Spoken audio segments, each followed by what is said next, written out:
বিসমিল্লাহির রহমানির রহিম। প্রিয় ভিউয়ার্স, আজকে কথা বলতে চাই বাংলাদেশ কনসুলেট নিয়ে। আগে একটা কথা ছিল, আগে ভিডিও আছে, কিন্তু এটা নিয়ে বলতে চাই বর্তমানে যেহেতু অন্তর্বর্তী সরকার এবং এটা আমরা ভিআইপি সরকার হিসেবে বলতে পারি, ডক্টর ইউনূস সাহেব। তো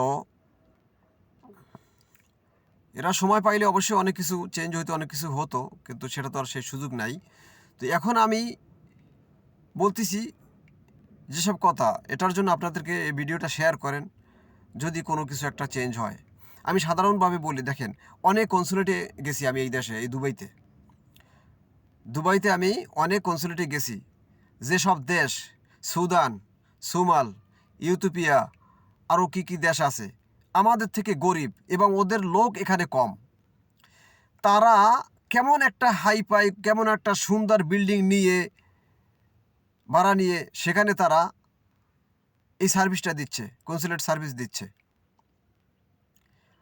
আর আমরা তাদের থেকে গরিব না, এবং আমরা এখানে প্রবাসীরা বেশি, আমাদের থেকে এখানে আয় বেশি, তারপরও কেন এরকম হযবর অবস্থা থাকবে? কনসুলেটের ভিতরে দুবাই, এখানে বিশাল জায়গা। আমি আবুধাবিতেও গেছি, আবুধাবিতে এরকম বাইরে এরকম সিস্টেম না, সম্পূর্ণ ভিতরে করা হয়, কিন্তু করা হইলেও আবুধাবিও আমার কাছে ওইরকম পছন্দনীয় না। কেননা এই রুমে যাও, সেই রুমে যাও, এই নাম্বার সেই নাম্বার, উপরে নিচে, এটা কী ধরনের সিস্টেম? হতে হবে বড় একটা হল রুমের মতো, বিশাল বড় একটা হল রুমের মতো হতে হবে। সেখানে কাউন্টার থাকবে সিরিয়াল বাই সিরিয়াল, আর সামনে কাউন্টারের সামনে থাকবে অনেকগুলো চেয়ার থাকবে, শত শত চেয়ার থাকবে। সে চেয়ারে সবাই বসবে, প্রথমে ঢোকার পরে সে টোকন নিয়ে যাবে, ঠিক আছে, বলবে যে আমার এই কাজ অনুসারে আপনাকে টোকন দিতে হবে। সেই টোকন নিয়ে এসে বসবে, ওখানে উপরে স্ক্রিন থাকবে বড় ইসের, যেটা টেলিভিশনের মতো স্ক্যানিং কি বলে, স্ক্রিন থাকবে, স্ক্রিনে দেখে তারপর সে তার কাউন্টারে যাবে সুন্দর একটা সিস্টেম অনুসারে। তো এরকম এখন বর্তমানে এখানে আছে কি?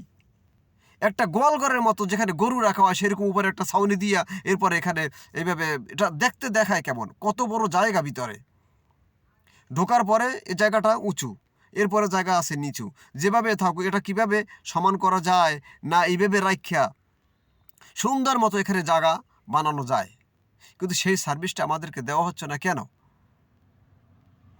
হ্যাঁ, ভিতরে ঢুকলে কি 26 নম্বর রুমে যাও, কাউন্টারে যাও, 21 নম্বরে যাও, 22-এ যাও, 27-এ যাও, উপরে যাও, নিচে যাও, 19-এ যাও, এখানে সেখানে, ক্যাশ রুম এক জায়গায়, কি ডেলিভারি রুম এক জায়গায়, জন্মসনদের আর এক জায়গায়, সব একটা বড় হল রুমের ভিতরে থাকবে, সিরিয়ালে কাউন্টার থাকবে।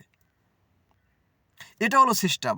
প্লিজ ভাইরা, এটা আপনারা শেয়ার করুন, যাতে এখানে ভালো একটা সার্ভিসের জন্য একটা পদক্ষেপ নেওয়া হয়, যাতে দেখতে সুন্দর হয়।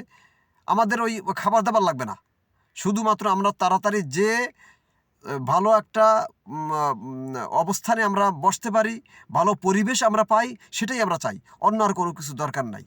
আল্লাহ হাফেজ।